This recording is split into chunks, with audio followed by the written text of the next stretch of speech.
Siya ang pinakamalakas na hari ng demonyo sa kasaysayan. Ngunit pagkatapos na magdulot ng labis na pinsala at mahulog sa utang, siya ay tinanggal ng mga elders at pinilit na kumita ng pera sa mundo ng mga tao. Nagsisimula ang kwento habang nalaman natin ang tungkol sa labanan sa pagitan ng liwanag at madilim na mga kontinente, na nagaganap sa daan-daang taon.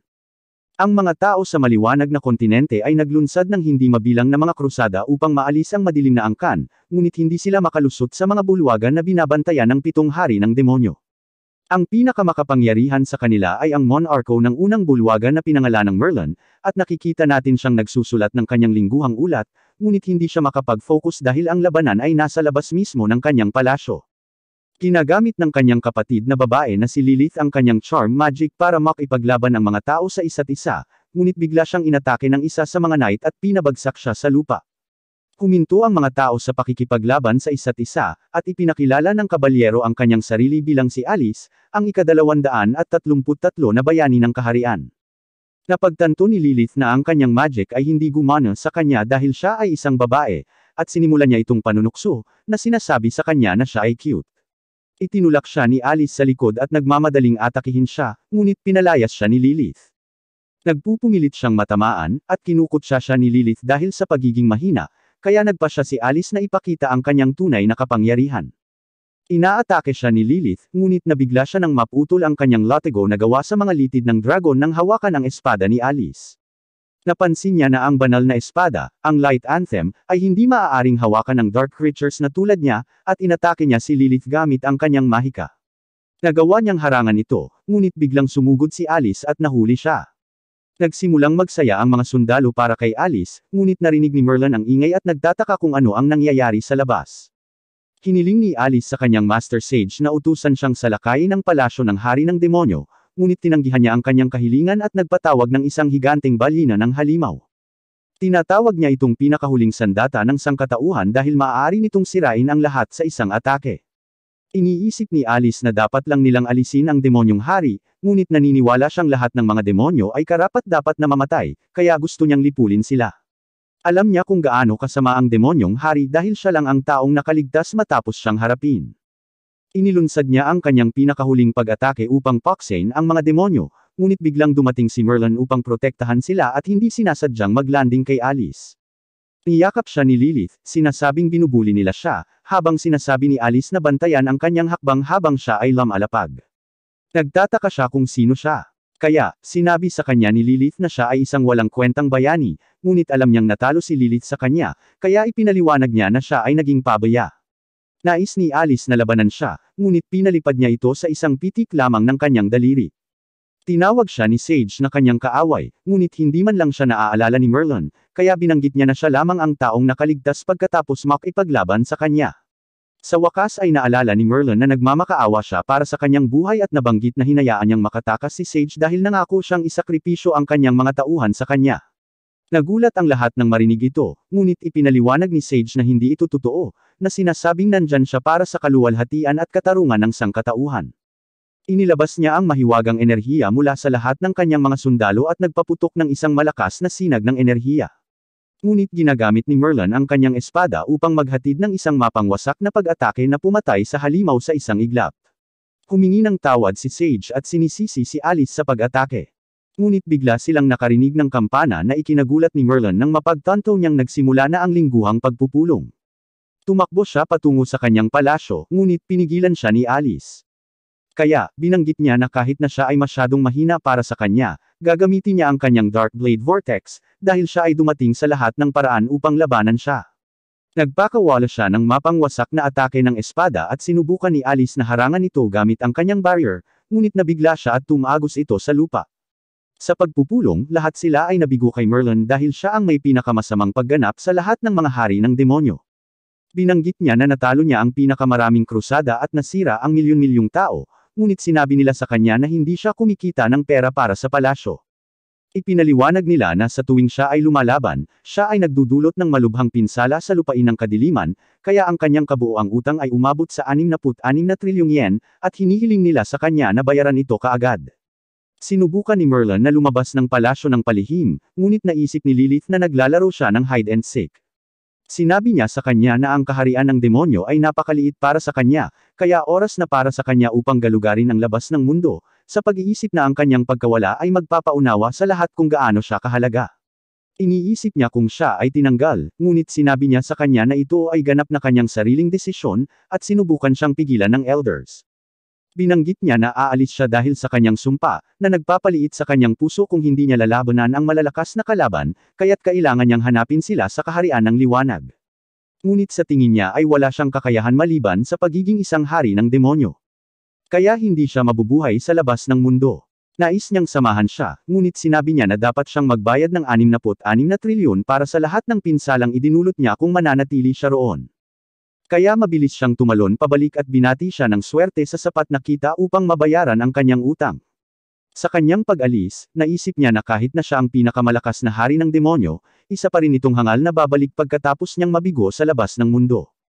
Kaya, sa tingin niya ay babalik itong umiiyak, ngunit umaasa na ang karanasan ay makakatulong sa kanya na lumago bilang isang tao.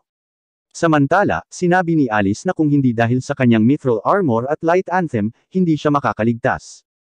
Ngunit napagtanto niya na si Lilith ay papalapit, kaya siya ay nagpapanggap na patay. At sa tingin ni Lilith ay isang himala na buo pa rin ang kanyang katawan, ngunit ayaw niyang maging alabok ang kanyang magandang mukha. Kaya, nagpasya siyang dalhin siya sa palasyo at panatilihin siya bilang isang collectible. Sinubukan niyang buhatin siya, ngunit siya ay masyadong mabigat, kaya nagpasya siyang kunin ang kanyang ulo, ngunit kumilos si Alice upang iwasan ang pag-atake. Gusto ni Lilith na magkaroon ng rematch, ngunit alam ni Alice na wala siya sa kondisyon para lumaban, kaya sinubukan niyang makatakas, at inutusan ni Lilith ang kanyang mga lobo na habulin siya. Samantala, narating ni Merlin ang dagat na tinawid ng mga tao upang marating ang kaharian ng demonyo, at napagtanto niyang gumamit siya ng labis na puwersa sa paghampas ng talam kanina dahil nasira nito ang lahat ng barko.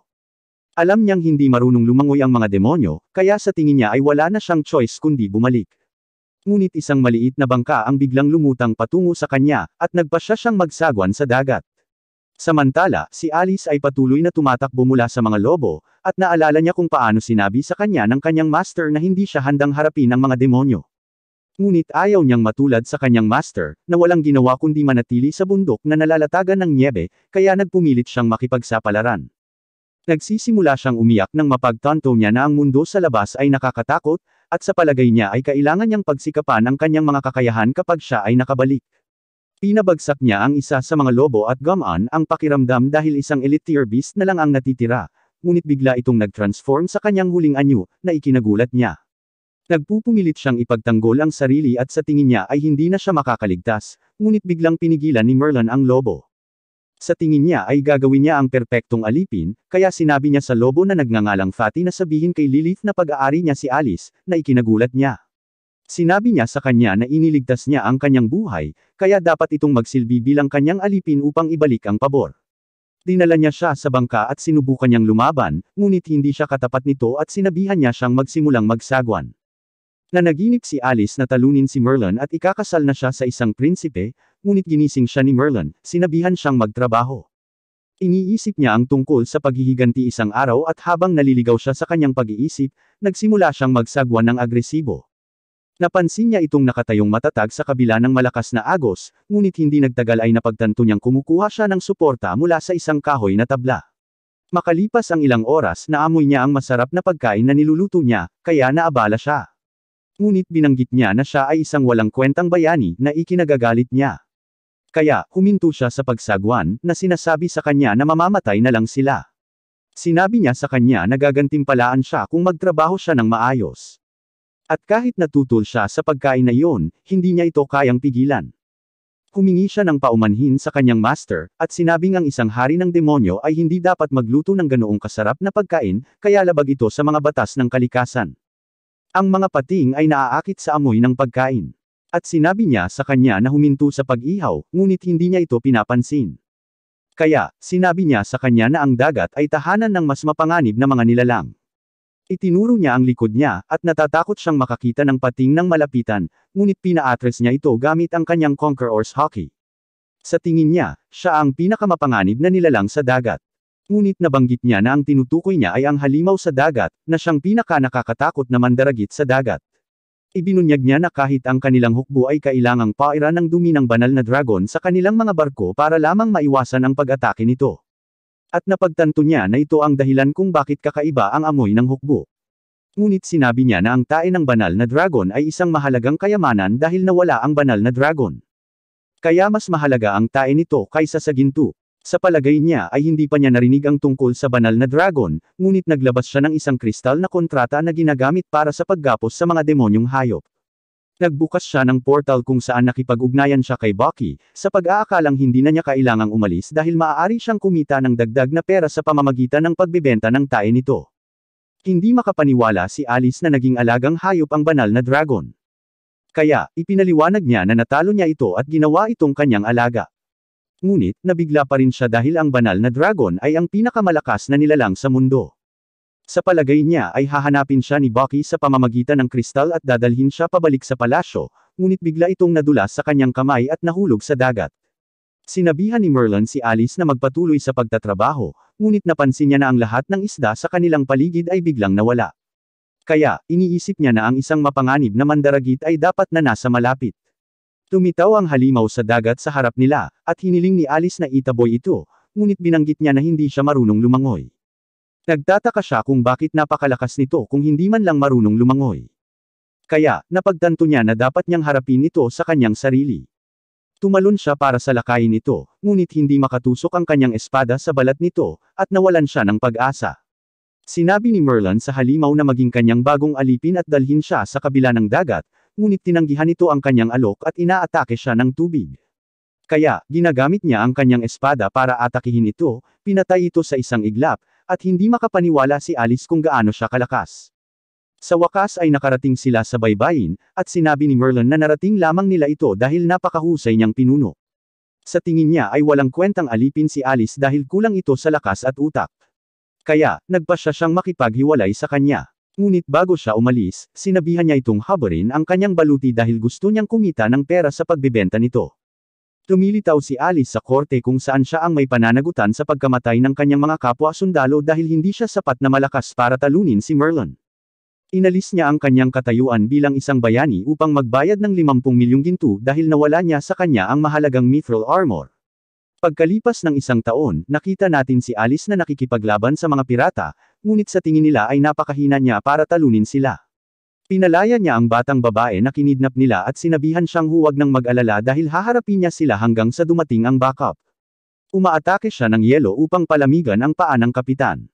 Ngunit habang sinusubukan niyang tapusin siya, hinaranggan siya ng isa pang pirata na tumulak sa kanya pabalik. Sinabi niya sa kanila na hindi nila magagawang ihawak ang isang kamay sa batang babae hanggat ito ay nabubuhay, ngunit tinatawanan lang siya ng mga ito. Ipinaliwanag nila na isa lang siyang elite tier hero habang nasa holy tier sila, kaya wala siyang magagawa sa kanila. Naghahanda silang salakayin siya, ngunit biglang dumapo si Merlin sa ibabaw nila. Binanggit niya na hindi na siya makapaghintay na makumpleto nila ang kanilang palabas, dahil ang kanyang sumpa ay gagana. Akala nila mahina siya dahil hindi nila maramdaman ang magic niya. Kaya, nagpasya silang labanan siya. Ginagamit niya ang kanyang espada upang talunin sila, ngunit ang kanyang pag-atake ay lumikha ng isang napakalaking pagsabog na sumisira sa kanilang barko pati na rin ang mga reinforcement ship na ipinadala upang iligtas ang anak na babae ng alkalde. Hindi nakikita ni Alice ang kanyang mukha, kaya itinuring niya itong isang bayani at sinimulan siyang purihin, ngunit umalis siya bago niya malaman ang tungkol sa kanyang pagkakakilanlan. Pagkatapos nito, binanggit ng isang reporter na nagngangalang Bella na itinuturing ng Reyna si Merlin na isang wanted na kriminal. Ibinunyag niya na walang nakakaalam ng kanyang tunay na pangalan, at binigyan nila siya ng titulong Nightblade, ngunit tumanggi si Alice na tanggapin ito dahil itinuturing niya siyang tunay na bayani. Naiirita siya na pinapakita pa rin ng TV ang panayam at masaya siya na nakakolekta siya ng 10,000 ginto, ngunit napagtanto niya na malayo pa ang kailangan niyang gawin bago niya mabayaran ang kanyang utang. Naalala niya kung paano sinira ni Merlin ang kanyang buhay at nahampas ang mesa dahil sa pagkabigo, ngunit hindi niya sinasadyang nabuhusan ng tubig ang susunod niyang kontrata sa misyon. Napansin niya na ang wanted criminal ay kamukha ni Merlin, ngunit sa tingin niya ay hindi maaaring maging freeloader ang isang demonyong hari. Napagtanto niyang huli na siya sa kanyang karwahe, ngunit sinimulan niyang yakapin ang kanyang poster ng Nightblade, na humihiling sa kanya na pagpalain siya at sampain ang hari ng demonyo. Samantala, nakita ni Merlin ang kanyang wanted poster, ngunit hindi siya natutuwa na mayroon lamang siyang bounty na 5,000 gold. Napagtanto niya na siya ay pabaya dahil nasayang niya ang lahat ng pera na nakuha niya sa pagbebenta ng baluti, ngunit sa palagay niya ay dapat parangalan ang lahat kung siya ay kakain sa kanilang lugar sa halip na tawagin siyang freeloader. Sa wakas ay nakakita siya ng isang nayon, ngunit sinubukan siyang pagnakawan ng dalawang bandido, na sinasabi sa kanya na sila ay parurusahan kung hindi sila kumuha ng isang bagay para sa kanilang master. Hiniling nila sa kanya na ibigay ang kanyang espada, ngunit binalaan niya sila na mamamatay sila sa sandaling alisin niya ito. Pinagtatawanan siya ng mga bandido, at ang isa sa kanila ay gumagamit ng kanyang kutsilyo upang agad na magbalat ng mansanas. Tinanong si Merlin kung natatakot siya. Ngunit ginagamit ni Merlin ang kanyang espada upang putulin siya, at kinuha niya ang mansanas. Habang tumatakas ang pangalawang bandido, siya ay naging isang goblin. Kaya napagtanto ni Merlin na gumamit sila ng transformation magic para magmukhang mga bandido. Sinabi ng goblin sa hari na pinatay ng isang tao ang kanyang kasama, ngunit ito ay nagpapasaya sa kanya. Nalaman natin na nagbalat kayo sila bilang mga bandido upang mapukaw nila ang mga tao na sirain ang kasunduan sa kapayapaan. At inutusan ng hari ang kanyang mga nasasakupan na salakayin ang isang nayon ng tao. Nagpadala si Merlin ng liham kay Lilith na nagsasabi sa kanya na namumuhay siya ng marangyang buhay at mahal siya ng lahat, kaya hindi siya babalik sa palasyo ng hari ng demonyo maliban kung humingi ng tawad ang mga elder sa kanya, pero alam niyang nagsisinungaling lang siya. Sinubukan niyang umalis sa isang hotel nang hindi nagbabayad at kinilala siya ng may-ari bilang ang kasumpa-sumpa na freeloader na nagdudulot ng gulo sa timog. Hiniling niya sa lahat na tulungan siyang mahuli si Merlin, ngunit nakatakas siya. Sinabi niya na ayaw niyang magdulot ng gulo, ngunit biglang lumitaw sa harapan niya ang isang batang lalaki na nagngangalang Henry. Siya ay likas na humahawak sa kanyang espada, kaya't si Henry ay nagtataka kung siya ay gumaganap, na nagsasabi kay Merlin na siya ay gagantimpalaan niya kung siya ay maglalagay ng isang magandang palabas. Ngunit hindi maalis ni Merlin ang kanyang espada dahil papatayin ito si Henry at sisirain ang nayon.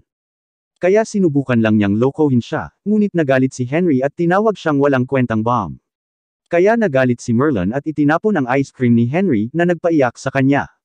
Dumating din si Alice sa nayon, at sinabi sa kanya ng mga adventurer na isang karangalan ang maglakbay kasama ang isang bayani, ngunit binanggit niya na wala na siyang titulong iyon, kaya nagtataka sila kung ano ang nangyari. Habang nagpapaliwanag siya, nagsimulang sumigaw ang isang lalaki tungkol sa isang bagong libro, na tungkol sa lihim na pag-iibigan sa pagitan ng hari ng demonyo at ng babaeng bayani. Nahihiya siya dahil sa tingin niya ay tungkol ito sa pakikipagsapalaran nila ni Merlin, at sinabi ng lalaki na milyon-milyong kopya ang naibenta, kaya nahulog siya sa kawalan ng pag-asa. Pinag-uusapan ng mga adventurer kung paano nila haharapin ang mga goblins, ngunit ang makita silang nag-uusap tungkol sa kanilang kasal ay natakot siya dahil iniisip niyang mamamatay sila sa panahon ng misyon. Ang batang babae na pinangalan ng priest ay nagnanais ng kanyang kapalaran sa kanyang misyon at sinabi niya na hindi nila iniisip ang cross-species na pag-iibigan ni Alice at ng demonyong hari. Tinitingnan niya ang Lonnie poster at nagtataka kung bakit ang isang freeloader ay may malaking bounty sa kanyang ulo, ngunit sa tingin niya ito ay magiging isang madaling trabaho. Pumunta si Merlin sa isang malapit na inn at kumain ng masasarap na pagkain, ngunit nahuli siya ng may-ari nang sinubukan niyang lumabas. Sinabi niya na ang banyo ay nasa kabaligtaran ng direksyon, kaya binanggit niya na naghahanap siya ng trabaho, ngunit tinanong niya ito kung mayroon siyang anumang mga kasanayan na nauugnay sa inn. Ipinakita niya ang kanyang husay sa pagsayaw at pagkanta, na nagpapahanga sa lahat, at nagpa siya itong kunin siya, na sinasabi sa kanya na ang kanyang base pay ay isang ginto, at makakakuha din siya ng 15% na komisyon sa pagbibenta ng inumin. Nagtataka siya kung paano niya kayang bayaran ang ganoong kalaking sweldo. Kaya, sinabi niya sa kanya na nagpapatakbo sila ng 2 shift. Normal ang lahat kapag day shift, ngunit sa gabi ay marami silang babaeng customer na nagsisilbi, kaya kailangan niyang gawing masigla ang kapaligiran. Ipinakilala niya ang kanyang sarili bilang Martha, at naisip niya ang palayaw na Daisy para sa kanyang night shift. Binanggit niya na ibabawas niya ang halaga ng kanyang pagkain mula sa kanyang unang sweldo, at ipinakilala niya siya sa kanyang anak na si Henry, na tinawag siyang freeloader, ngunit sinaktan niya ito dahil sa pagiging bastos. Sinabi niya sa kanya na ipakita kay Merlin ang guest room at sa kanilang paglalakad, sinubukan siyang suhulan ni Merlin upang hindi niya sabihin sa kanya ang tungkol sa kanilang unang pagkikita. Nag-aalok siya na turuan si Henry ng kanyang blade strike para makalaban niya ang mga holy tier na kalaban, ngunit hindi siya nagtitiwala kay Merlin. Sinabi niya na ang isang mahuhusay na tao lamang tulad ni Nightblade ay maaaring talunin ang isang banal na antas na kalaban. Kaya sinabi sa kanya ni Merlin na siya ang Nightblade, ngunit tumanggi si Henry na maniwala sa kanya. Samantala, ang mga adventurer ay nagpupumilit na talunin ang mga goblins dahil hindi nila inaasahang makakalaban nila ang isang buong hukbo nila. Napagtanto nila na wala silang ibang pagpipilian. Kaya, sinubukan nilang tumakas, ngunit nahuli sila ng Goblin Chancellor na nagngangalang Gia. Nagsimulang magtrabaho si Merlin sa inn, at nakatuon siya ng buo sa mga babaeng customer para makuha ang kanilang puso, ngunit ang mga lalaking customer ay insecure dahil sa kanya. Natutuwa si Martha sa kanyang pagganap dahil nadagdagan niya ang kanilang mga benta at naniniwala siya na sigurado ay naging mahusay din siya sa kanyang mga nakaraang trabaho. Sa palagay niya ay maaaring mukhang kakaiba ang kanyang palayaw na Daisy sa pahayagan, ngunit natatakot siyang haantong ito sa higit na kahihiyan, kaya sinabi niya sa kanya na hindi nila kailangan ng mga ad. Inabala sila ni Henry, sinabing isa lang siyang freeloader na pinapakain ng pera ng mga babae at sinabihan siyang layuan ang kanyang ina. Hindi mahanap ni Alice ang kanyang target, ngunit bigla niyang narinig na hinamples ni Henry ang puno at napagtantong galit siya sa isang gwapong freeloader. Kaya ipinakita niya sa kanya ang poster. Sinabi niya na hindi ito kamukha ng freeloader na kilala niya na nanliligaw sa mga babae sa kanilang tavern upang madagdagan ang kanilang kita.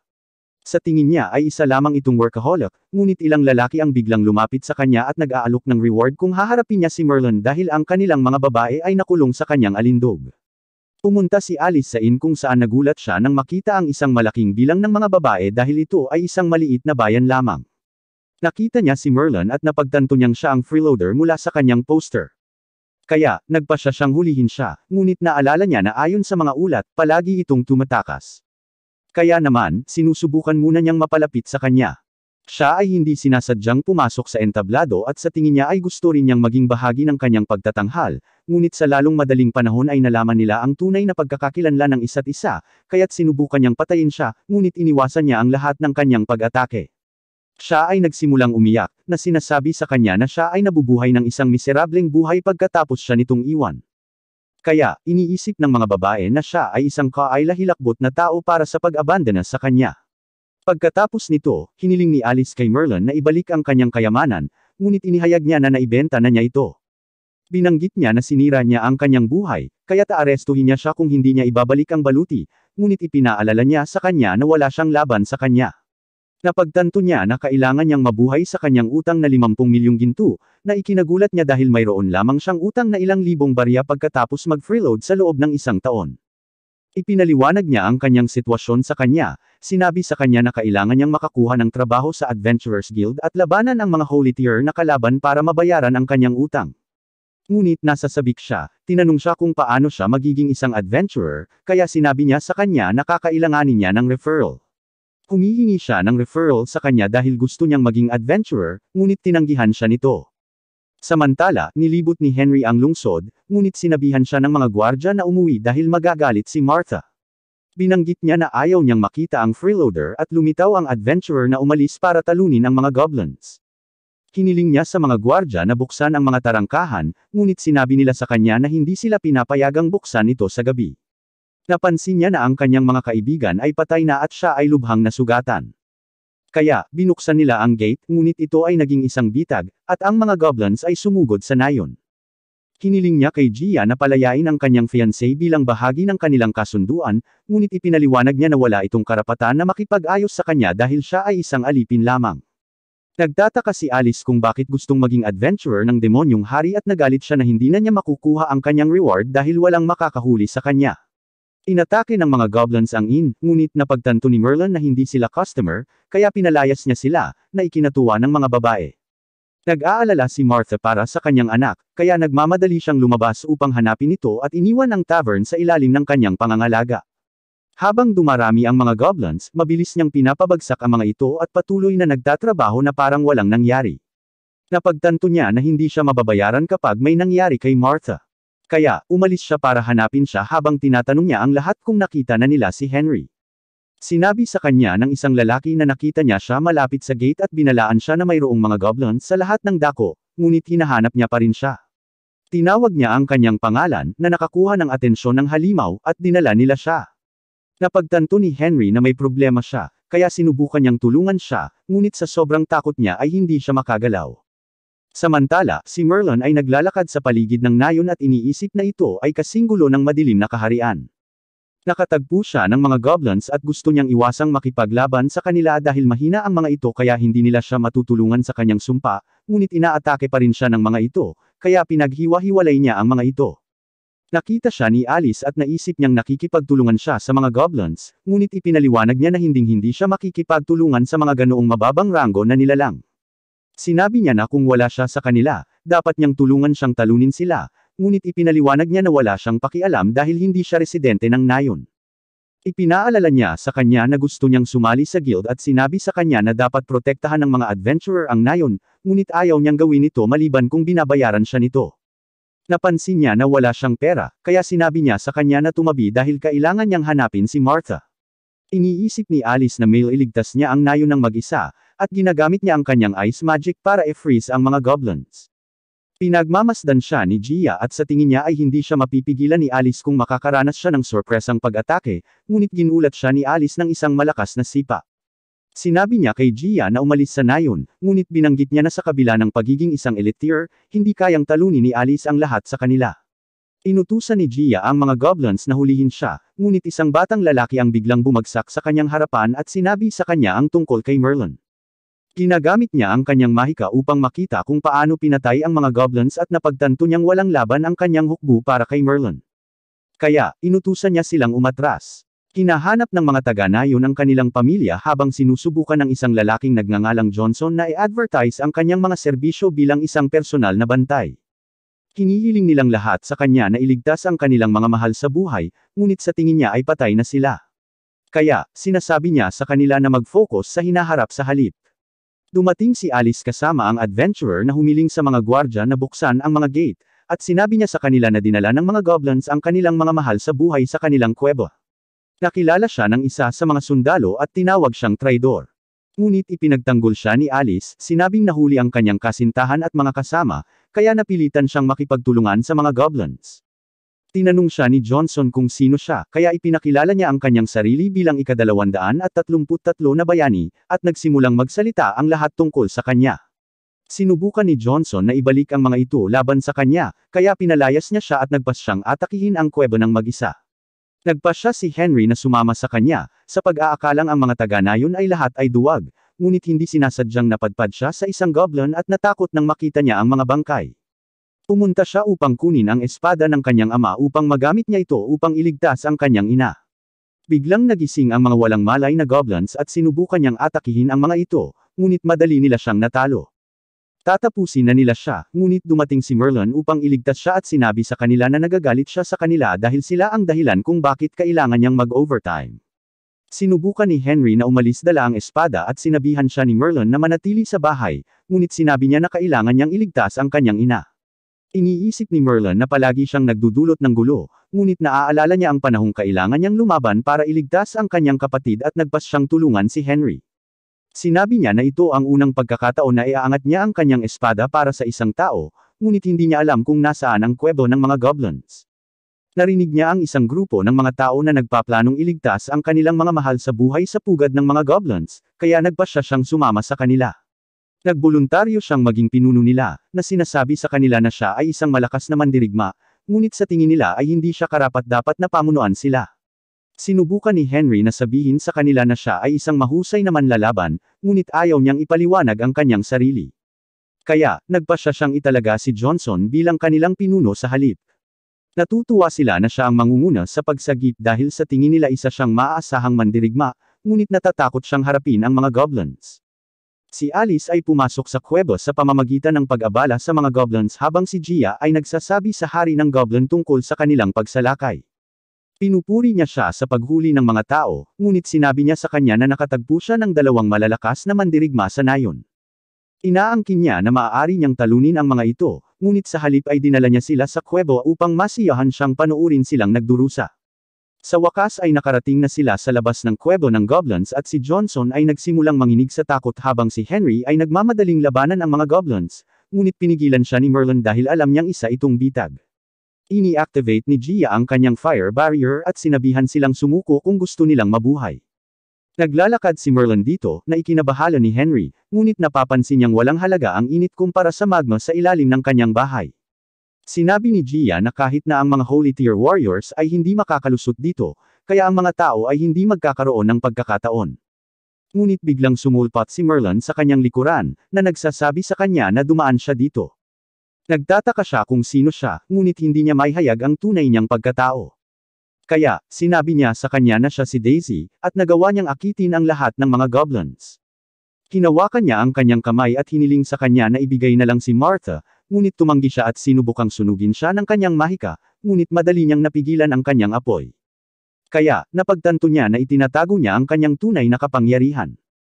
Ginagamit niya ang kanyang ultimate move para palibutan siya ng kanyang apoy, ngunit bumahing siya at pinalipad ang lahat ng mga goblins. Iniisip niya kung halimaw ba siya, ngunit pinitik niya lang siya, na nagdulot sa kanya ng pagbagsak sa bundok. Nawala ang apoy, at hindi makapaniwala si Johnson na nagawang talunin ni Merlin si Gia dahil isa siyang elite tier mage. At sa kanyang pagpasok sa kuweba, napansin nila na ang kanyang silhouette ay katulad ng kay Nightblade. Samantala, pinalaya ni Alice ang mga bilanggo, ngunit nakita siya ng mga goblins. Kaya't sinabi niya kay Priest na akayin ang lahat palabas ng yungib habang hinahawakan niya sila. Mabilis niyang natalo ang mga ito ngunit hindi sinasadyang pumasok sa bulwagan ng hari kung saan nakita niya itong naghihintay sa kanya. Ibinunyag niya na sinabi sa kanya ni Gia na haharapin niya ang isa sa mga umaatake at ipapadala niya ang isa sa kanya dahil matagal na itong hindi lumalaban sa isang malakas na kalaban. Napagtanto niyang isa itong banal na tier fighter at sa tingin niya ay nakatutok siya sa malupit na lakas, ngunit nagulat siya sa bilis nito at nabasag ang kanyang ice shield. Sinubukan ni Merlin na hanapin si Martha, ngunit naligaw siya sa kuweba dahil maraming daanan. Sinubukan ng hari ng goblin na sunggaban si Alice, ngunit tumalon siya pabalik at hiniwa ang braso nito, na humahanga sa kanya dahil alam niyang nabali ang kanyang mga buto ng nauna niyang tama. Sa tingin niya ay langgam lang ito kumpara sa kanya, ngunit binanggit niya na itinuro sa kanya ng kanyang master na ang pagmamaliit sa isang kalaban ay maaaring nakamamatay. Nakuha niya ito, ngunit ginamit niya ang kanyang higanting espada ng yelo para makalaya. Nakatama siya sa isang kombinasyong pag-atake at sa tingin niya ay tapos na, ngunit inihayag niya na siya ay nagpapanggap lamang na patay dahil gusto niyang makita ang kanyang mga kalaban na mawala ng pag-asa. Pinagaling niya ang kanyang mga sugat at binago ang kanyang katawan bago siya sinuntok. Samantala, sinubukan ni Priest at ng iba pa na makatakas mula sa kuweba, ngunit hindi nagtagal ay nakakita sila ng isang figure sa kanilang harapan, kaya sa tingin nila ay napapaligiran sila ng mga goblins, ngunit ito pala ay si Merlin, na masaya na makita si Martha, at hiniling niya sa kanya na bigyan siya ng bonus para sa pag-overtime. Hinawakan niya ang braso nito at tumakbo dahil wala na silang masyadong oras, ngunit huminto ito at agad na tinapos ang mga goblins na humahabol sa kanila. Hiniling niya sa kanya na iligtas si Alice dahil tinulungan niya silang makatakas, ngunit iniisip niya kung dapat ba niya itong tulungan o iwan siya. Nangako si Martha na triplehin ang kanyang sweldo kung iligtas niya siya, kaya nagpasya siyang gawin ito.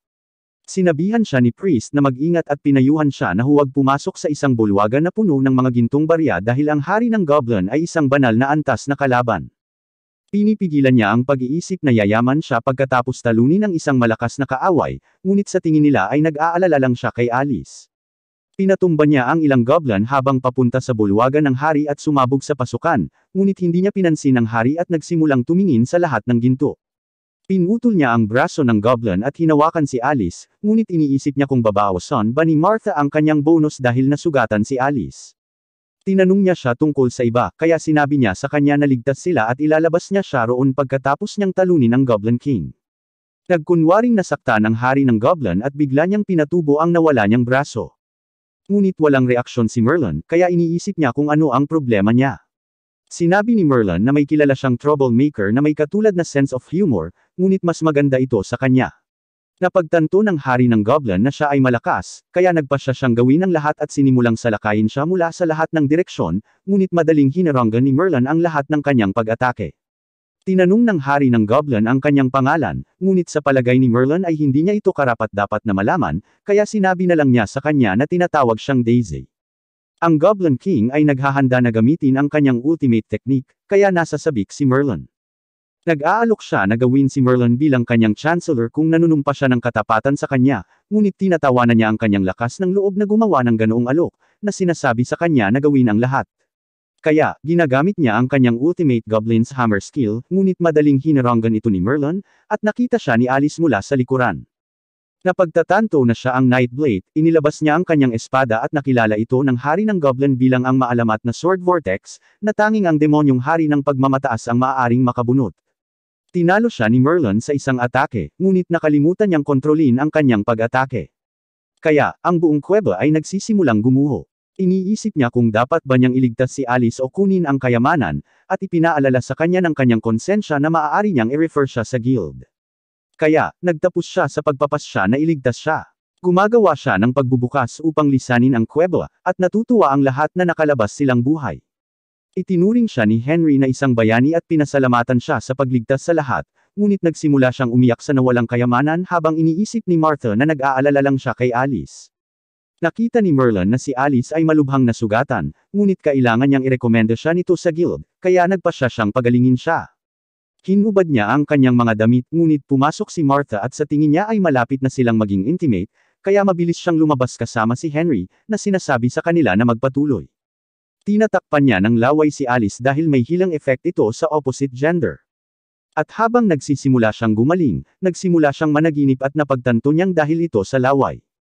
Kaya iniisip niya na hindi niya ma-e-enjoy ang isang mapayapang gabi. Nagising si Alice kinaumagahan at lahat ay nagmamadaling tingnan siya. Hindi niya maalala ang nangyari matapos siyang talunin ng hari ng goblins. Kaya sinabi sa kanya ni Priest na dapat niyang pasalamatan si Merlin dahil siya ang nagligtas sa kanya. Sa tingin niya ay dapat silang magkasundo dahil matagal na magkaibigan na sila, ngunit sinabi ni Alice sa kanya na magkaribal sila. Nagpasalamat ang lahat kay Alice sa pagligtas sa kanila kanina, ngunit binanggit niya na bahagi ito ng kanyang trabaho. Kinapanayam ni Bella si Johnson na ipinagmamalaki kung paano niya pinamunuan ang mga taga-nayon upang labanan ang mga goblins, ngunit kinakabahan siya nang makita niya si Merlin. Tinanong niya siya tungkol sa pagsalakay ng mga goblins, ngunit sa palagay ni Merlin ay iilan lamang ito, kaya iniisip niya kung ito ay isang maliit na salungatan lamang na pinalaki ng mga taga-nayon. Sinabi sa kanya ni Martha na hinahanap siya ni Alice, at sa palagay niya ay gusto niyang pasalamatan siya, ngunit nang pumunta siya sa kanyang silid, bigla siyang inatake. Sa tingin niya ay sinamantala siya nito dahil hinubad niya ang kanyang damit at si Priest sa tabi ng pinto ay nakarinig ng mga kakaibang tunog sa buong gabi, ngunit ipinaliwanag niya na ito ay dahil sa kanyang laway na nagpagaling sa kanyang mga sugat at napanaginipan siya. Sa wakas ay naunawaan niya ang sitwasyon at nagpapasalamat sa kanya sa pagligtas sa kanya, ngunit binanggit niya na nawala ang lahat ng kayamanan dahil sa kanya. Kaya, ipinaalala niya sa kanya na nakaw ang lahat ng ito. Humihingi siya ng tulong sa kanya upang maging isang adventurer, kaya pumayag siyang i-refer siya, ngunit binanggit niya na ito ay magpapapatas sa kanila. Si Martha at ang iba ay nagbigay sa kanila ng mga farewell gift, at sinabi ni Henry kay Merlin na gusto niyang maging kanyang estudyante sa hinaharap. Tinukso ni Martha sina Merlin at Alice tungkol sa pagpapakasal, ngunit iginiit ni Alice na hindi sila magkasintahan. Samantala, napagtanto ng mga goblins na patay na ang kanilang hari at naisip nila na dapat silang lumipat sa timog upang hindi sila maabot ni Daisy. Isang babae ang biglang lumitaw sa harap nila at binanggit niya na nasa kanya ang ikatlong susi sa Legion of Hell. Ngunit sinabi niya na dapat niyang patayin silang lahat dahil ayaw niyang may makaalam nito. Narating ni na Merlin at Alice ang guild at napansin niyang maliit ang gusali, ngunit nasasabik siyang maging isang adventurer. Nakita niya ang notice board na may mga available na kontrata at tinanong si Alice kung adventurer ba siya o part-time na manggagawa dahil karamihan ay mga ordinaryong trabaho. Napansin sila ng receptionist at iniisip niya kung dumating ba si Alice para sa ibang misyon. Alam niyang hindi niya maipapakilala sa kanya ang tunay niyang pangalan. Kaya, binanggit niya na siya si Daisy, kaya naman nagtataka ang receptionist kung boyfriend niya ba ito. Kaya, mabilis niyang ipinakita ang wanted na poster at sinabing dumating siya para kunin ang reward. Nagulat siya nang marinig ito, ngunit sinabi niya sa kanya na ang isang kriminal ay hindi maaaring maging isang adventurer, kaya dapat niyang bayaran muna ang kanyang utang. Sinabi sa kanya ng receptionist na nagngangalang Luna kahit na sumusunod ito sa mga patakaran, makakakuha lang siya ng 10% ng kanyang aktwal na reward. Ibinawas ni Lu ang perang inutang niya sa guild at binigyan siya ng 50 gintong barya, na ikinalungkot niya. Ngunit sinubukan ni Merlin na nakawin ang mga ito, na sinasabing siya ang sumuko. Sinabi niya sa kanya na nawalan siya ng libu-libong ginto dahil sa kanya, kaya ipinaalala niya sa kanya kung paano niya iniligtas ang kanyang buhay ng maraming beses. Sinabi ni Lu na dapat nilang subukan ang kanyang level, ngunit iniisip ni Merlin na hindi sila dapat mag-aksaya ng oras, na sinasabi sa kanya na bigyan siya ng pinakamataas na titulo. Isang lalaking nagngangalang Arnold ang dumating at sa tingin niya ay nakikipag-date si Alice kay Merlin, na ikinalungkot niya dahil tinanggihan nito ang kanyang proposal. Sinabi niya sa kanya na hindi siya nakikipag-date kay Merlin, ngunit inilabas pa rin niya ang kanyang espada at hinamon si Merlin sa isang tunggalian, na sinasabi sa kanya na ang mananalo ay maaaring makipag-date sa kanya. Sumigaw siya sa kanila na huminto, ngunit sumugod pa rin si Arnold at inatake si Merlin, na pinalipad siya sa kisame. Ang isa pang adventurer na nagngangalang Hobbs ay nagsabi kay Alice na ang kanyang kasintahan ay kasing lakas niya, at iniisip ni Merlin na kinukutya siya nito. Ngunit sinabi niya na ito ay isang papuri, dahil ang kanilang guild ay mayroon lamang ilang malalakas na adventurer. Binanggit ni Merlin na tutulungan niya silang itaas ang kabuuang level ng guild, ngunit biglang dumating ang isang lalaking nagngangalang Claude at tumahimik ang lahat. Sinusuri niya ang kanyang kapangyarihan at ipinakita ng orb na siya ay isang saint-level fighter. Sinabi sa kanya ni Lou na nakapasa siya sa pagsusulit at nagulat ang lahat dahil kasing lakas siya ng guildmaster. Iniisip ni Merlin na mabibigla niya ang lahat sa kanyang mga resulta at sasambahin siya ng mga ito pagkatapos niyang kumuha ng pagsusulit. Ngunit nabigo ang aparato na sukatin ang kanyang kapangyarihan. Kaya sinabi sa kanya ni Lou na hindi siya maaaring maging isang adventurer. Iniisip ni Alice kung itinatago ba niya ang kanyang lakas, ngunit hindi siya sigurado kung ano ang nangyayari. Nag-aalok siya upang patunayan na sapat na ang kanyang lakas para maging isang adventurer, ngunit sinabi sa kanya ni Lou na hindi siya maaaring lumabag sa mga patakaran. Napansin niya na ang isang napakahusay na mandirigma na tulad niya ay bihira at kahit ang mensahero ng Diablo ay humiling sa kanya na pamunuan ang Hell's Legion, ngunit tinanggihan niya ang alok. Nagsimulang pagtawanan siya ng lahat, ngunit nag-aalok siya na labanan ang pinakamalakas na tao sa guild upang patunayan ang kanyang lakas. Dumating ang guildmaster, na nagsasabing hindi niya maaaring baliwalain ang kanyang hamon, at dinala niya siya sa isang bulwagan. Tinanong siya ni Merlin kung gusto niyang sumuko, sa pag-iisip na makakatulong ito sa kanya na mapanatili ang kanyang reputasyon, ngunit iniisip ng guildmaster na siya ay mayabang, na sinasabi sa kanya na natalo na niya ang hindi mabilang na mga taong humamon sa kanya. Ipinaliwanag niya na hindi kailangang talunin siya ni Merlin dahil hahayaan niya itong maging isang adventurer kung magpapakita siya ng potensyal, ngunit napansin niyang hindi man lang nakikinig si Merlin. Sinabihan siya ng matanda na ilabas lahat. Kaya ginamit ni Merlin ang kanyang Blade Strike, na ikinagulat niya at napinsala ang lahat sa paligid nila. Iniisip ng mga adventurer na ang kanilang master ay napasobra, sa pag-aakalang si Merlin ay maaaring matakot hanggang sa mamatay, ngunit siya ay nakakagulat na bumalik na walang galos. Pinayagan siya ng guildmaster na sumali sa guild, at sa sobrang takot niya ay nabasa niya ang kanyang pantalon. May plano si Merlin na yumaman bilang isang adventurer, at sinabi niya kay Alice na bibigyan niya siya ng 10% na bahagi mula sa mga reward sa misyon, ngunit ayaw nitong makipagtulungan sa kanya. Iniisip ni Merlin na hindi niya kailangan si Alice, ngunit hindi nagtagal ay naubusan siya ng pera, at dahil wala na siyang ibang mapupuntahan, pumasok siya sa kanyang bahay. Nahuli niya siya at sa tingin niya ay tinitiktikan siya, ngunit binanggit niya na wala siyang dapat tiktikan.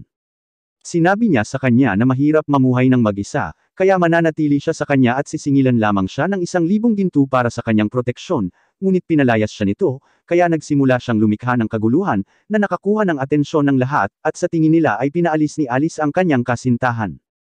Napagtanto niyang masisira niya ang kanyang reputasyon, kaya dinala niya siya sa loob, at nag-aalok siya na protektahan siya ng libre kung hahayaan niya itong manatili.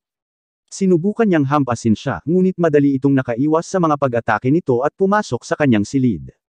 Nakahiga siya sa kanyang kama, at nang sinubukan niyang alisin siya, sinabi niya sa kanya na napakaliit nito para sa kanilang dalawa. Kaya, binalot siya nito sa kumot at pinatulog.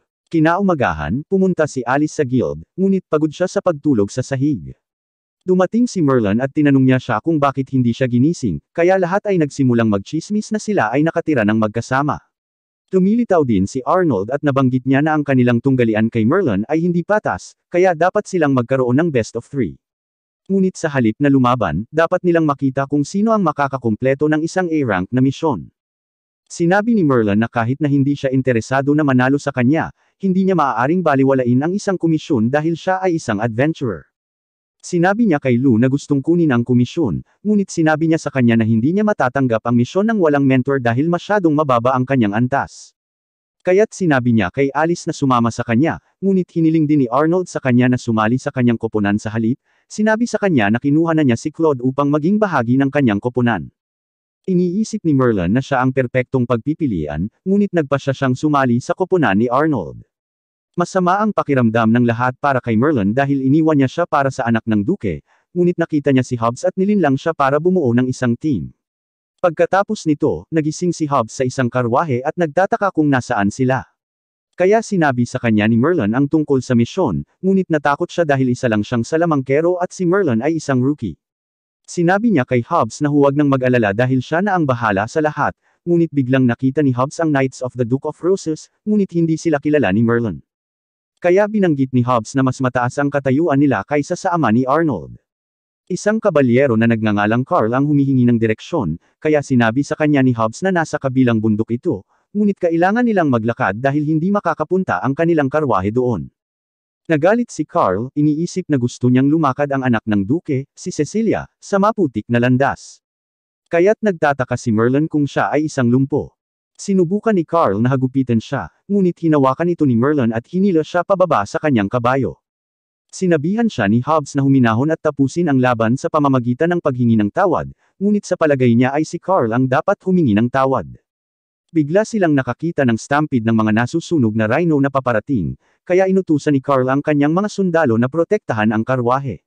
Iniisip ni Merlin na may tinatakasan ang mga rhino at ang isa sa kanila ay malapit nang bumangga kay Carl, ngunit bigla itong binuhat ni Merlin gamit ang isang daliri. Ibinagsak niya ito sa lupa at napagtanto ng mga rhino na wala silang laban sa kanya at lahat sila ay tumakbo palayo. Hindi makapaniwala si Carl dahil alam niyang hindi tumitigil ang mga rhino sa pag-charge at tinanong ni Hobbs si Merlin kung ano ang nangyari. Kaya, ipinaliwanag niya na ang mga demonyong hayop ay umaatres kapag nakakita sila ng isang taong may napakalakas na kapangyarihan. Ngunit iniisip ni Carl na gumamit lang siya ng beast repelling powder. Lumabas si Cecilia sa karwahe at napagtanto niyang si Merlin ay isang iron-ranked adventurer, ngunit alam niyang malakas ito, kaya nag-alok siya na kunin siya sa halagang 10,000 ginto. Sinabi niya sa kanya na ito ay isang mataas na gantimpala para sa isang iron adventurer, na sinasabi sa kanya na hindi siya makakahanap ng mas magandang alok dahil sa kanyang kasalukuyang ranggo. Pumayag si Hobbs na magtrabaho para sa kanya, ngunit sinabi niya na hindi siya nagkakahalaga ng 5 ginto. At sinabihan niya si Merlin na tanggapin ang alok dahil doble ito sa gantimpala ng kanilang misyon. Ngunit sinabi niya na hindi niya naiintindihan kung magkano ang halaga niya, na sinasabi sa kanya na papayag siyang magtrabaho para sa kanya kung babayaran siya nito ng 66 na trilyon. Kaya umalis siya kasama ang kanyang mga tauhan at sinabi ni Merlin na handa siyang makipagnegosasyon. Pero hindi makapaniwala si Carl kung gaano siya kawalang galang. Inutusan niya ang kanyang mga tauhan na pabilisin ang kanilang lakad at ipinaliwanag na kailangan nilang mabilis na makarating sa crypt dahil alam niyang patungo si Merlin sa direksyong iyon.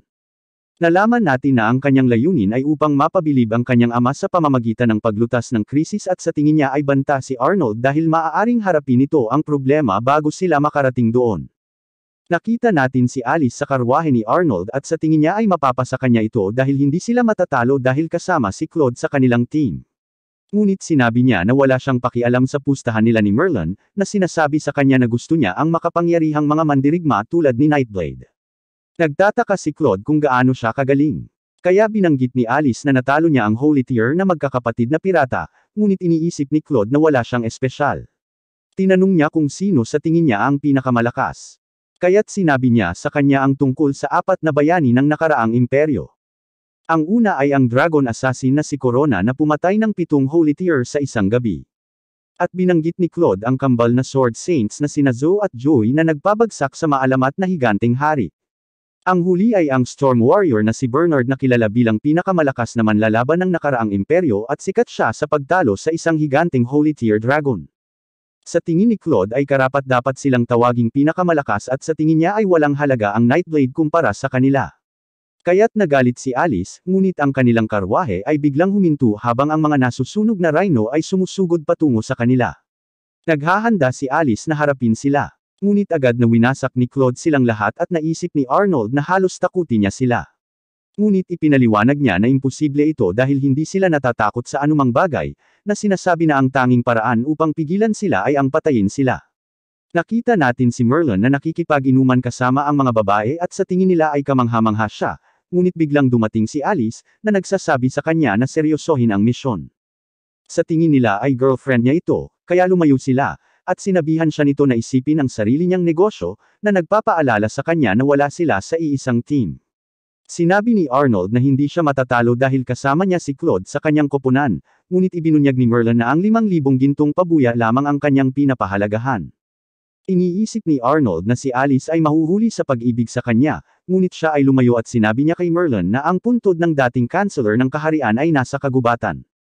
Nalaman natin na ginising siya ng mga grave robbers, kaya isa na siyang undead mage na summons ng wraiths para magdulot ng gulo.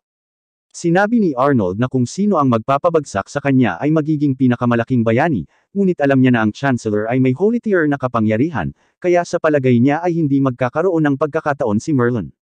Nakita natin si Alice sa kakahuyan at nakita niya si Claude, kaya nagpasya siyang sundan siya. Isang portal ang bumukas sa kanyang harapan at nagsimula siyang makipag-usap sa kanyang master, na tinawag siyang Bernard, kaya napagtanto niya na isa siya sa mga bayani ng nakaraang imperyo. Sinubukan niyang umalis, ngunit narinig niya itong gumawa ng ingay. Kaya, napagtanto niya na siya ay nasa problema. Habang papalapit ito sa kanya, nagkunwari siyang gumala lang siya habang lasing, sinabihan siyang uminom kasama ang iba, ngunit tumanggi itong sumama sa kanya at natutuwa siya na nagawa niyang lokohin ito, sa pag-iisip na maririnig niya pa rin sila habang nakikipag-usap sa kanyang master, dahil ginamit niya ang isang eavesdropping spell sa kanya. Siya ay patuloy na nakikipag-usap sa kanyang master at nabanggit na ang espiritu ni Chancellor Ian ay naistorbo, kaya't kinuha ng mga undead ang lugar. Ipinaliwanag niya na itinago niya ang kanyang sarili bilang isang adventurer upang walang makatuklas sa kanyang plano. At sinabi ng kanyang master na binago ni Ian ang kanyang sarili sa isang lich bago bumagsak ang imperyo. Nalaman natin na 400 taon na ang lumipas mula noon at nabanggit ng master na ang mahika ni Ian ay kakilakilabot, ngunit ipinangako ni Bernard na haharapin siya upang maibalik nila ang imperyo. Nagmamadali siyang pumunta sa libingan at naisip ni Alice na kailangan niyang gawin ang isang bagay, ngunit alam niya na wala siyang laban para sa kanya. Kaya, naisip niyang humingi ng tulong kay Merlin, ngunit alam niyang kukutsain siya nito kung aasa ito sa kanya. Kaya, nagpasya siyang gawin ang lahat ng mag-isa. Nakita natin si Cecilia na papalapit sa puntod kasama ang kanyang mga tauhan at sinabi niya sa kanila na wala ng oras para magpahinga dahil hindi nila maaaring hayaan ang sinuman na kumuha ng kredito. Pinagmamasdan sila ni Bernard mula sa malayo at sa tingin niya ay mapapahamak sila dahil alam niyang delikado ang maze ni Ian. Napagtanto ni Alice na maaaring mawala siya sa maze, kaya nagpasya siyang manatiling malapit kay Bernard. Kinabukasan, nakita natin si Arnold na hinahanap si Alice at tiningnan niya ang tent ni Merlin na nagtataka kung nagpalipas ba ito ng gabi sa kanya. Hinubad niya ang kumot ni Merlin at natutuwa siyang wala ito, ngunit sinaktan siya ni Merlin dahil sa paggising sa kanya. Ipinaliwanag ni Arnold na hindi niya mahanap si Alice at idinagdag niya na nawawala rin si Claude. Kaya, inihayag ni Hobbs na pareho silang umalis sa kampo kagabi. Iniisip ni Arnold na maaari silang tumakas, kaya nagsimula siyang umiyak, ngunit binanggit ni Hobbs na pumunta sila sa kagubatan, kaya naniniwala siya na pinaplano nilang tapusin ang misyon. Masaya si Arnold na marinig ito, ngunit nagalit si Merlin at nagpasya na magtungo kaagad sa kagubatan. Iniisip ni Arnold na dahil ito sa pagmamahal niya kay Alice, ngunit ipinaliwanag niya na gusto lang niya ang gantimpalang pera mula sa misyon. Nakita natin si Bernard habang tinatalo niya ang mga halimaw na nagbabantay sa puntod, at sinusundan pa rin siya ni Alice. Habang binubuksan niya ang isang nakatagong daanan, tinawag niya si Ian, na humarap sa kanya, kinikilala siya bilang ang pinakamalakas na manlalaban ng imperyo. Inihayag niya na binuhay siya ng prinsipe kasama ang iba pang 4 na bayani, at sinabi niya kay Ian na tulungan silang ibalik ang imperyo, ngunit tumanggi siya. Kaya, sinabihan siya ni Bernard na ibigay sa kanila ang susi na hinahanap nila. Nabanggit ni Ian na ang imperyo ay bumagsak dahil ang hari ay nakipagkasundo sa mga demonyo at sinabi sa kanila na huwag ulitin ang parehong pagkakamali, ngunit nagpasya si Bernard na kunin ang susi sa pamamagitan ng puwersa. Nagsimula silang maglaban at sinisira nila ang lahat ng nasa paligid nila habang napagtanto ni Alice na may problema siya dahil naharangan ang labasan. Samantala, madaling pinutol ni Merlin ang mga halimaw sa kanyang landas, ngunit napagtanto niyang nawala siya, kaya sa tingin niya ay hindi na niya matatapos ang misyon. Ngunit alam niyang ang mga master ay laging nasa pinakamalalim na bahagi ng dungeon. Kaya't binasag niya ang lupa upang maabot ang susunod na antas. Si Carl at ang kanyang mga tauhan ay nakikipaglaban sa mga halimaw. Kaya ginagamit ni Cecilia ang kanyang banal na liwanag para mawala ang mga ito. Ngunit biglang lumitaw ang mga guardians at tinapos nila ang kanyang mga kabalyero sa isang iglap. Ang isa sa kanila ay sumusugod sa kanya, ngunit pinoprotektahan siya ni Carl gamit ang kanyang katawan, na sinasabi sa kanya na tumakbo. Ngunit tumanggi siyang iwanan siya at sinimulan niyang labanan ang mga Guardians habang nananalangin siya para sa proteksyon ng Diyosa ng Liwanag. Biglang sumulpot si Merlin at nagtataka siya kung paano siya bumaba mula sa itaas. Kaya't ibinunyag niya na nag-shortcut siya at hindi siya makapaniwala na nagawa niyang sumuntok na tumagos sa sahig. Hiniling niya sa kanya na tulungan sila, ngunit sinabi niya sa kanya na alisin ang kanyang mga kabalyero dahil nakaharang sila sa daan. Sinabi niya sa kanya ang tungkol sa kanyang layunin, ngunit wala siyang pakialam at madali niyang tinapos ang mga Guardians, na sinasabi sa kanya na tanggapin ang kanyang mga pagkatalo dahil nabura ang kanyang koponan. Ngunit nakiusap siya sa kanya na tulungan siya at hiniling niya sa kanya na magbayad ng 66 na trilyon. Ngunit sinabi niya sa kanya na wala siyang ganoong kalaking pera, iniaalok ang sarili sa halip. Ngunit ipinaliwanag niya na hindi siya interesado sa kanya at sinabi niyang mas maganda ang alok niya noon. Kaya nagpasya siyang tulungan siya para sa 10,000 ginto. Isinandal niya siya sa dingding kasama si Carl, na sinasabi sa kanila na hindi sila maaabot ng undead doon. At nangako siyang babalik pagkatapos niyang maangkin ang bounty. Bumalik tayo kay Bernard habang inaatake siya ni Ian gamit ang kanyang mga death beam, ngunit nagawa niyang iwasan ang mga ito at na-counter niya ang kanyang Tempest Slash. Ngunit isinama ni Ian ang higanteng hari na sumuntok sa kanya at sinabi sa kanya ni Ian na hindi siya magkakaroon ng pagkakataon dahil nakikipaglaban siya sa dalawang banal na antas na kalaban. Biglang sumulpot si Merlin at masaya si Alice na makita siya habang napapansin niyang hindi pa siya huli dahil hindi pa natatalo si Ian. Sa palagay niya ay tumakbo si Bernard dahil gusto niyang kunin ang bounty para sa kanyang sarili at inatake ni Ian si Merlin gamit ang kanyang death beam, ngunit hinaranggan niya ito gamit lamang ang kanyang kamay. Hindi makapaniwala si Ian, at alam ni Bernard na mas malakas si Merlin sa kanila dahil nagawa niyang sumuntok na tumagos sa sahig. Kaya, nagpasya silang makipaggrupo sa kanya, ngunit madali niyang hinaranggan ang kanilang mga pag-atake, at nagtataka siya kung ano ang ginagawa ni Claude. Naisip ni Alice na tulungan si Merlin, na nagsabing ayaw niyang mamatay siya dahil kahit hangal at mahina siya, tinutulungan pa rin niya itong bayaran ang kanyang upo. Nagalit siya sa narinig niya kaya agad siyang nagbago ng isip. Ngunit inatake niya si Ian at ang Giant King gamit ang kanyang espada, pinatay sila sa isang iglap. Kinuha niya ang susi at ipinangako ni Bernard na babayaran siya ng 200,000 kung ibibigay niya ito, ngunit pinigilan siya ni Alice, sinabi sa kanya na gagamitin ito ni Bernard upang maibalik ang nakaraang imperyo. Kaya, napagtanto niya na alam niya ang tungkol sa kanyang plano, at sinubukan niyang patayin siya, ngunit dinasarmahan siya ni Merlin, na sinasabi sa kanya na hindi niya ito maaaring hayaang mamatay dahil nananatili siya sa kanyang lugar. Napagtanto ni Bernard na kailangan niyang talunin si Merlin, kaya ginamit niya ang kanyang ipinagbabawal na pamamaraan, na nagpapataas ng kanyang lakas ng 100 beses. Sinabi niya na ilalagay niya ang lahat sa linya upang talunin si Merlin sa kanyang susunod na pag-atake, na nagpapakita na siya ay masaya dahil sa wakas ay nakatagpo siya ng isang kalaban na karapat-dapat sa kanyang buong lakas. Gumagawa siya ng mga kopya ng kanyang sarili at naghahanda na gamitin ang kanyang ultimate move, ngunit agad siyang pinabagsak ni Merlin. Nakilala niya ang espada ni Merlin kaya napagtanto niyang siya ang pinakamalakas na demonyo sa mundo, at nawala siya, habang sinabi ni Merlin na wala siyang lakas ng buhay upang maubos.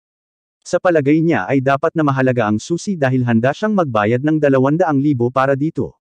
At binanggit ni Alice na dapat nilang ibigay ito sa kaharian, ngunit nabanggit niya na maaari silang humantong sa isang kayamanan, na sinasabi sa kanya na hindi nila mababayaran ang kanilang mga utang ng may tapat na pamumuhay. Sabay silang umalis sa libingan, ngunit nakita natin na nakalimutan niya si Cecilia, kaya nagsimula itong umiyak habang humihingi ng tulong. Nakita natin ang iba pang mga adventurer na nakikipaglaban sa mga undead habang nagtataka sina Hobbs at Arnold kung bakit sila iniwan ng kanilang mga kasama. Papatayin na sila, pero biglang naglaho ang mga halimaw. Kaya naisip ni Arnold na ang undead mage ay natalo. Nakita nila si Merlin kasama si Alice, at nagsimula siyang magmayabang tungkol sa kung paano niya natalo ang boss, ngunit napagtanto niya na ang lahat ay pinupuri si Alice sa halip, iniisip nila na natalo niya ang master ng mag-isa. Kaya't sinabi niya sa kanila na ginawa ni Merlin ang lahat ng gawain, ngunit hindi sila naniniwala sa kanya dahil siya ay isang iron adventurer lamang. Nakita natin si Bella na nagko-cover ng insidente sa kanyang ulat at ini-interview niya si Alice, tinanong siya kung paano niya natalo ang master. Ipinaliwanag niya na si Merlin ang may gawa nito, ngunit iniisip ni Bella na lumaban lang siya pagkatapos na sakta ni Claude ang master at nagalit si Merlin na walang nagbibigay sa kanya ng kredito. Kaya, sinusubukan niyang pasayahin siya, na sinasabi sa kanya na maaari siyang magkaroon ng 70% ng reward mula sa misyon.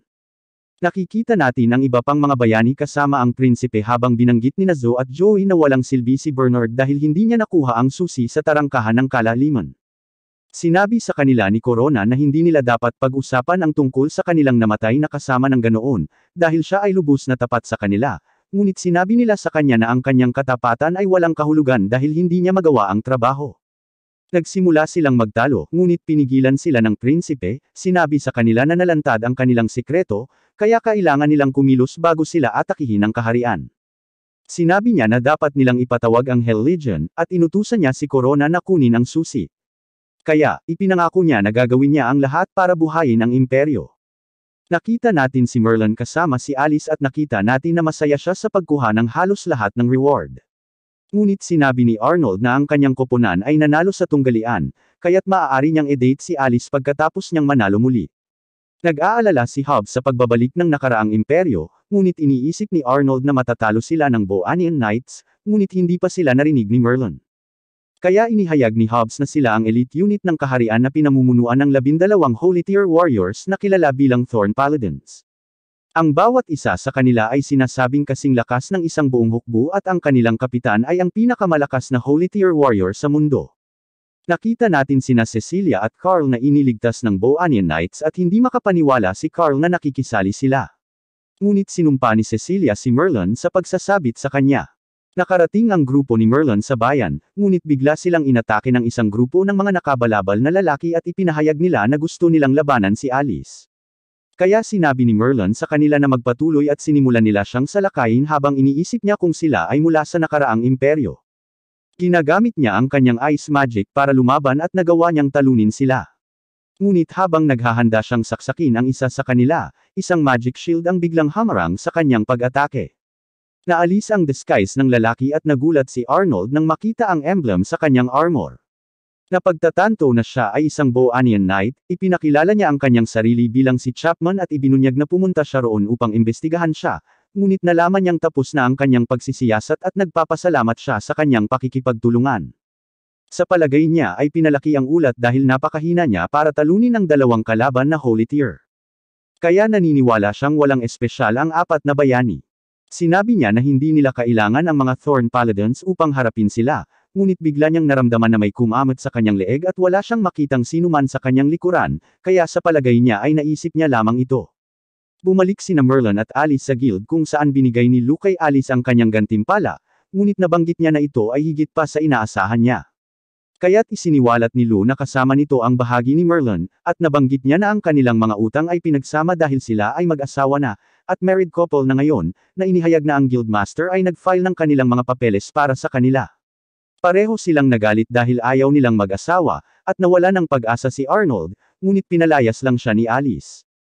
Gusto nilang buwagin ang kasal, ngunit sinabi sa kanila ni Lou na kailangan nilang irehistro ang kanilang kasal bago sila makapaghain ng diborsyo. Idinagdag niya na ang kanilang mga utang ay pinagsama-sama.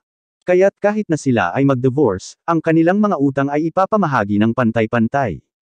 Kaya't napagtanto ni Merlin na milyon-milyon ang nadagdag sa kanyang utang at pinagtawanan siya ni Alice, na sinasabi sa kanya na karapat-dapat lang ito dahil sinira niya ang kanyang buhay. Nagsisimula silang mamuhay ng magkasama, ngunit nag-aaway sila kung sino ang dapat matulog sa kama, at sumang-ayon silang magpalitan sa paggawa ng mga gawain. Sinabi ni Alice na gagawin ni Merlin ang mga gawain ngayon, ngunit natutulog siya. Kaya, ipinaalala niya sa kanya ang tungkol sa kanyang mga responsibilidad, ngunit tila wala itong pakialam at napagtanto niyang wala siyang silbi. Kinabukasan, sinabi ni Alice kay Lou na hindi niya kayang manirahan kasama si Merlin dahil siya mismo ang gumawa ng lahat ng gawaing bahay. Binanggit niya na gusto niyang makipagdiborsyo sa lalong madaling panahon, at sinabi niya na mawawala siya pagkatapos nilang mabayaran ang kanilang utang, at tinanong si Lou tungkol sa pinakamabilis na paraan upang mabayaran ito. Kaya, sinabi niya sa kanya ang tungkol sa Triple S rank quests, na sinasabi sa kanya na maaari siyang kumita ng milyon-milyon sa pamamagitan ng pagkumpleto ng mga ito, ngunit sinabi ni Hobbs na napakabihira ng mga ito. Ibinunyag niya na ang mga adventurer ay nagtulungan upang talunin ang Kraken noong nakaraang pagkakataon, at iniisip ni Merlin na ito ay isang madaling paraan upang kumita ng milyon-milyon. Kaya, hiniling niya kay Lou na bigyan siya ng Triple S rank quest, ngunit sinabi niya sa kanya na kailangan niyang maabot ang Mithril rank bago niya matanggap ang quest, na sinasabi sa kanya na nasa Gold rank na si Alice, kaya mas malaki ang pagkakataon niyang mag-upgrade sa Mithril. Ngunit alam niya na kailangan niyang maging isang Saint Master para maabot ang ranggo na iyon. Kaya nagpasya siyang sanayin siya, ngunit binalaan niya ito na maaaring mawala sa kanya ang lahat kung hindi siya mag-iingat. Sinimulan nila ang kanyang pagsasanay at si Alice ay sumusugod kay Merlin, ngunit pinalipad siya nito at kinukot siya dahil sa hindi niya nagawang tamaan. Sinubukan niyang muli, ngunit nabigo pa rin siyang matamaan at sinimulan niyang tanungin ang mga pamamaraan ng pagsasanay nito, na iniisip na pinaglalaroan lang siya nito. Sinabi niya sa kanya na huwag sisihin siya, na sinasabi sa kanya na wala siyang determinasyon, at ipinaliwanag niya na ang pinakamabilis na paraan ng pagsasanay ay ang pakikipaglaban sa bingit ng kamatayan. Kaya, nagbanta siyang papatayin siya gamit ang kanyang espada, na sinasabi sa kanya na mamamatay siya kung hindi niya gagawin ang kanyang makakaya. At ginagamit niya ang kanyang ice spell para atakihin siya, ngunit ipinaalala nito sa kanya na immune na siya sa magic. Sinusugod niya sa kanya ang lahat ng mayroon siya, ngunit nagawa pa rin niyang mahuli siya, na sinasabi sa kanya na siya ay masyadong mabagal. Kaya, lalo pa niya ginalangan at pinalibutan ng mga tinak ng yelo bago siya sinusugod ng buong bilis. Ngunit hinuli niya ang kanyang espada, sinasabi sa kanya na hindi pa rin siya sapat na mabilis, at gumamit siya ng vortex upang salakayin siya. Kaya, ipinagtanggol niya ang kanyang sarili gamit ang lahat ng kanyang mahika, at nagawa niyang mabuhay, ngunit siya ay bumagsak habang siya ay nauubusan ng enerhiya. Ngunit napagtanto niya na nagawa niyang sugatan ang kanyang kamay, nagtataka kung paano siya nagawang saktan ng kanyang espada, at tinawag siya ni Hobbs, na sinasabi sa kanya na mayroong isang babae na naghahanap sa kanya. Nagtataka siya kung sino siya, ngunit iniimbitahan siya ni Hobbs na tumambay. At sa pag-alis nila sa lugar ng pagsasanay, nakita sila ni Corona, na pagtantong si Merlin ang may susi sa abyss. Dinala ni Hobbs si Merlin sa isang nightclub, sinabi sa kanya na ito ay paraiso ng isang tao, at ipinakita niya ito sa paligid.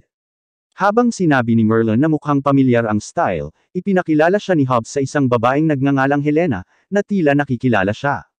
Nasisiyahan si Hobbs sa kanyang oras kasama si Merlin at biglang lumitaw ang isang performer, ngunit nakita natin na ito ay si Corona. Nagsimula siyang sumayaw sa harap nila at natigilan si Hobbs sa kanya. Ngunit habang naghahanda siyang kunin ang susi, biglang sinabi ni Merlin na boring siya. Ipinaliwanag niya na hindi niya ito gusto dahil mukha itong matanda. Kaya siya ay nagalit at naghahanda na patayin siya. Ngunit biglang sumama sa kanila si Helena at sinabi niya kay Merlin na may naghahanap sa kanya. Kaya umalis siya para tingnan kung sino iyon. Binuksan ni Helena ang isang lihim na daanan at iniisip niya kung saan siya dinadala nito. Ngunit bigla niyang tinanggal ang kanyang mga damit at ipinakita ang kanyang tunay na anyo. Napagtanto niya na siya ay mula sa madilim na tribo at inihayag niya na siya ang demonyong hari ng ika-4 na bulwagan, ngunit nagtataka siya kung ano ang ginagawa niya doon. Inutusan siya ng demonyong general na si Asmodeus na umatras at sinabi niya kay Merlin na mukhang miserable siya. Nagtataka siya kung bakit siya nagbukas ng nightclub doon. Kaya, ipinaliwanag niya na ginagawa niya ito upang kumita ng pera, na nagpapaalala sa kanya tungkol sa kanyang tindahan na nagbibenta ng mga demon scroll, ngunit hindi niya alam kung ano ang kanyang tinutukoy. Kaya, sinabi niya sa kanya na ang kanyang kamangmangan ang dahilan kung bakit siya tinanggal. Iniisip niya kung gusto siya ng mga elders na bumalik, ngunit ipinaliwanag niya na ang unang bulwagan ay hindi gumaganap ng maayos sa kanyang pagkawala, na sinasabi sa kanya na ang kanyang tindahan ay nalulugi at kailangan niyang tapusin ang kanyang backlog sa kanyang pagbabalik. Binanggit niya na 10 bilyon ang nadagdag sa kanyang utang dahil sa hindi magandang pagganap ng unang bulwagan, ngunit sinabi niya na hindi na siya babalik sa kaharian ng demonyo dahil masaya na siya sa kanyang buhay. Kinukutya niya siya sa pagiging isang Iron Rank adventurer, ngunit sinabi niya sa kanya na ito ay pansamantala, na nagtatanong sa kanya kung bakit niya gustong makipag-usap sa kanya. Kaya binanggit niya na alam niya ang tungkol sa mga aktibidad ng Hellforce sa kontinente, na nagpapaalala sa kanya na minsan niyang pinatay ang kanilang envoy. Naalala niya na patuloy siyang ginugulo ng envoy habang siya ay nagtatrabaho, kaya nainis siya at pinaghiwa-hiwalay siya. Sinabihan niya si Merlin na mag-ingat dahil ang Hellforce ay kanyang kaaway, ngunit sinabi niya na wala silang laban sa kanya dahil maaari niyang sirain ang kanilang kaluluwa gamit ang kanyang espada. Pero sinabi niya na ayaw niyang mangyari iyon, dahil baka masira niya ang buong mundo. Pagkatapos nito, sinabi ni Helena kay Merlin na nakauwi na si Hobbs, at sinabi niyang makakatanggap siya ng diskwento sa susunod na pagbisita niya. Nagsimula siyang maglakad sa kakahuyan, ngunit biglang lumitaw si Corona sa kanyang likuran at sinubukang putulin ang kanyang ulo. Ngunit hindi gumana ang kanyang pag-atake, at hindi niya sinasadyang pinalipad siya nang maalala niyang iniwan niya si Alice na walang malay. Napagtanto niya na natama niya si Corona, kaya sinabihan niya itong ihinto ang pag-istorbo sa kanya, at hindi siya makapaniwala kung gaano siya kalakas, ngunit sa palagay niya ay wala pa rin itong laban sa kanyang trump card. Bigla siyang inatake ni Alice, at nagalit siya dahil iniwan siya nito, tinanong kung saan siya nagpunta. Kaya, sinabi niya sa kanya na namamasyal lang siya, ngunit hindi siya naniniwala sa kanya. At nagtataka siya kung bakit siya tinatanong nito, sinasabing wala itong kinalaman sa kanya. Ngunit ipinaalala niya sa kanya na sila ay kasal, kaya lahat ay magre-react kung siya ay nakikipag-ugnay sa ibang mga babae, na nagsasabi sa kanya na huwag gumawa ng gulo para sa kanya. Nakikita natin si Corona sa isang snowy mountain kung saan ginagamit niya ang kanyang magic para palayain ang Frost Holy Dragon, sa pag-aakalang walang chance si Merlin laban dito. Ngunit dyan nagtatapos ang video na ito. Tandaan na mag-like at mag-subscribe sa channel. Salamat sa panunood at magkikita pa tayo sa susunod.